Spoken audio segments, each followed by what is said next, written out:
Alors question claire, est-ce qu'on doit armer aujourd'hui l'opposition syrienne? Oui, la position que nous avons prise avec François Hollande, c'est de demander la levée de l'embargo sur les armes.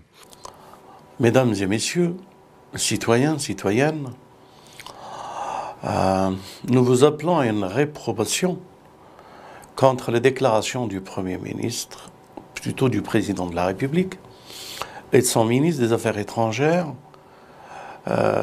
Laurent Fabius, cherchant à amplifier déjà le malheur qui se traduit par la mort d'innocents victimes syriennes, au lieu d'appeler par un communiqué venant de la France à ce que l'opposition et le pouvoir s'associent à une table de négociation et trouvent politiquement une sortie à cette crise, non.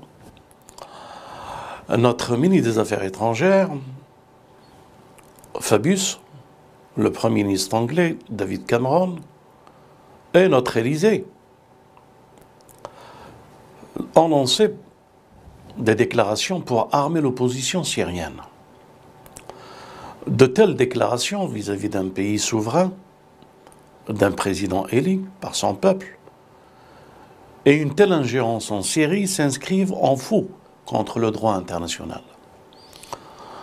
Assurément, les Français et les Anglais ne sont pas à leur première bavure contre le droit international. Alors rappelons à ces deux ministres qui n'ont été désignés ni pour prendre de telles décisions belliqueuses et guerrières, ni pour soutenir et financer le terrorisme, ni même pour mettre leur logistique à disposition, et encore moins pour fournir des armes. Une fois de plus, ces politiques se permettent d'outrepasser le droit international, et même le droit tout court, et imposent au peuple français l'ingérence et le financement et l'armement avec l'argent du contribuable. Décidément, dans la lutte contre le terrorisme, les deux poids, deux mesures et de rigueur. Côté malien, la France dit vouloir combattre des pseudo-terroristes islamiques. Et côté syrien, elle arme ces mêmes pseudo-terroristes islamiques. Le dessein de la France sioniste socialiste n'est autre qu'une mainmise sur le Moyen-Orient, au profit d'Israël. Ce double jeu, ce double langage, cette propagande mensongère et ces crimes contre le peuple syrien sont intolérables. Combien vous faut-il d'innocents civils, de morts, avec l'aide de ce gouvernement socialiste et l'argent des contribuables? Il est temps de comprendre. Français, vous êtes abusés. Lorsqu'on décide d'usurper le droit, de prendre le pouvoir, c'est-à-dire être élu, avec des promesses, et outrepasser cette élection en menant une guerre,